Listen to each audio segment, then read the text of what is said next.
ஹாய்ங்க. இன்றைக்கி நம்ம எள்ளு உருண்டை செய்ய போகிறோம். அந்த எள்ளு உருண்டை எப்படி செய்யலான்னு பார்க்கலாம். அதுக்கு தேவையான பொருள் என்னென்னு பார்த்துக்கலாம். பாருங்கள், நல்லா க்ளீன் பண்ணி தண்ணியில் அலசி நான் எடுத்து வச்சுருக்கேன். இந்த மண்ணெல்லாம் இல்லாமல் நான் எடுத்து க்ளீன் பண்ணி வச்சுருக்கேன். நான் வந்து 3/4 கிலோ எள்ளு எடுத்திருக்கேன். 3/4 கிலோ எள்ளுக்கு 1 கிலோ ஆரி மாவு. 3/4 கிலோ எள்ளு 1 கிலோ ஆரி மாவு எடுத்து வச்சுருக்கேன். பாருங்கள், நம்ம 1.5 கிலோ வெல்லம் எடுத்து வச்சுருக்கேன். வெல்லம் வந்து நம்ம இன்னும் எச்சா சேர்க்கலனாலும் சேர்த்துக்கலாம். நம்ம இனிப்பு எப்படி தேவையோ அதுக்கு தகுந்த மாதிரி நம்ம சேர்த்துக்கலாம்.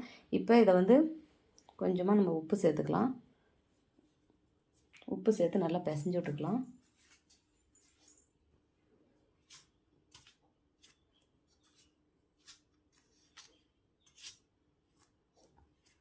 கொஞ்சமாக தண்ணி சேர்த்துக்கலாம்.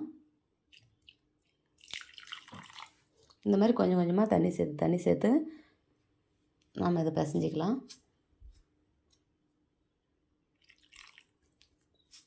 இது வந்து நல்லா இட்லி பவுனியில் வச்சு அந்த புட்டுக்கட்டி மாவுன்னு சொல்லுவாங்கள்ல, அந்த மாதிரி நம்ம வந்து வேவிக்கணும். அந்த பச்சை ஸ்மெல் போகிற வரைக்கும் நல்லா வேவிச்சு நம்ம எடுத்துக்கலாம்.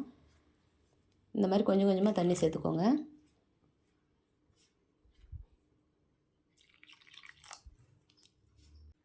பாருங்கள், இந்த மாதிரி நல்லா தண்ணி தெளித்து இந்த மாதிரி கட்டி இல்லாமல் இந்த கட்டியெல்லாம் அப்படி நல்லா உடச்சி விட்டு எடுத்து வச்சுக்கோங்க.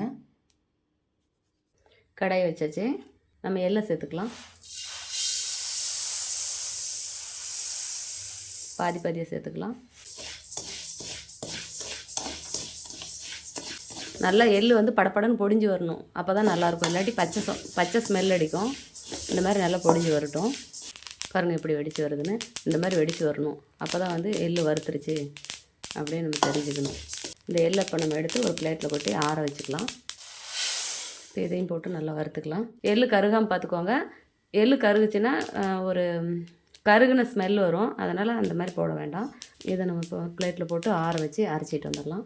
பாருங்கள், இந்த மாதிரி நல்லா இட்லி பவுனியில் தண்ணி இந்த அளவுக்கு வச்சுக்கோங்க. தண்ணி வந்து நம்ம இட்லிக்கு வைக்கிற மாதிரி வேண்டாம், இன்னும் கொஞ்சம் ஜாஸ்தியாக வச்சுக்கோங்க. ஏன்னா இது கொஞ்சம் ஒரு 1/2 மணி நேரம் வந்து வேகணும். இந்த மாவு வந்து 1/2 மணி நேரம் வேகணும். இந்த மாதிரி துணி வச்சுக்கலாம். இட்லி ஊற்றுற மாதிரியே நம்ம வச்சுக்கணும்.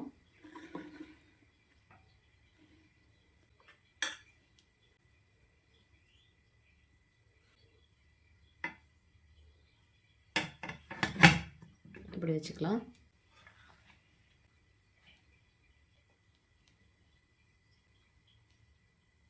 இந்த மாதிரி வச்சுக்கோங்க.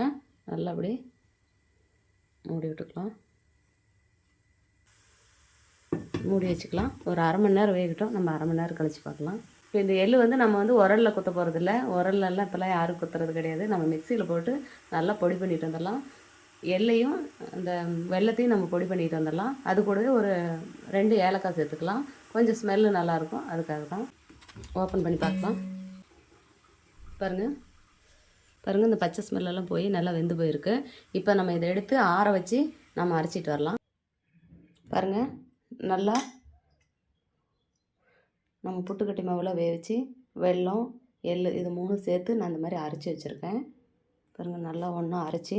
ஆனால் இந்த இது வந்து பாருங்கள், கொஞ்சம் குட்டி குட்டியாக வந்து அந்த களி மாதிரி இருக்கும். அந்த ஆரி மாவு நம்ம வேவிக்கிறோம் இல்லையா, அது வந்து களி மாதிரி இருக்கும். ஒவ்வொருத்தர் வந்து களி மாதிரி கிளறி உரலில் போட்டு இடிப்பாங்க. நம்ம வந்து மிக்சியில் தான் செஞ்சோம். அதனால் இப்படி தான் இருக்கும். மிக்சியில் செஞ்சாவே இப்படி தான் இருக்கும். நம்ம வந்து உலக்கையை வச்சு குத்தினோன்னா அது இந்த மாதிரிலாம் வராது. நல்லாயிருக்கும். பாருங்கள், இந்த மாதிரி கட்டி கட்டியாக தான் வரும். இந்த மாதிரி உருண்டை பிடிச்சிக்கோங்க. நம்ம 1 கிலோ எள்ளுக்கு 2 கிலோ ஆரி மாவு சேர்த்துக்கணும். அப்போ தான் நல்லாயிருக்கும். பாருங்கள், இந்த மாதிரி உருண்டை பிடிச்சோன்னா இப்படி வரும். இந்த மாதிரி இறுக்கி பிடிக்கும்போது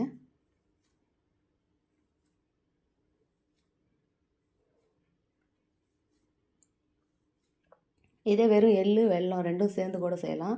அப்படி செஞ்சால் அது கொட்டிடும். இந்த மாதிரி செஞ்சால் தான் நல்லாயிருக்கும். குழந்தைங்களுக்கும் உடம்புக்கு நல்லா ஹெல்த்தியாக இருக்கும். இந்த மாதிரி நீங்கள் செஞ்சு கொடுங்க.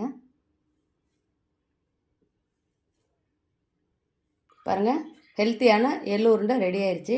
இதே மாதிரி நீங்களும் உங்கள் வீட்டில் செஞ்சு பாருங்கள். செஞ்சு பார்த்துட்டு எப்படி இருக்குன்னு எனக்கு ஒரு கமெண்ட் பண்ணுங்கள், லைக் பண்ணுங்கள், ஷேர் பண்ணுங்கள், ஒரு சப்ஸ்கிரைப் பண்ணிடுங்க.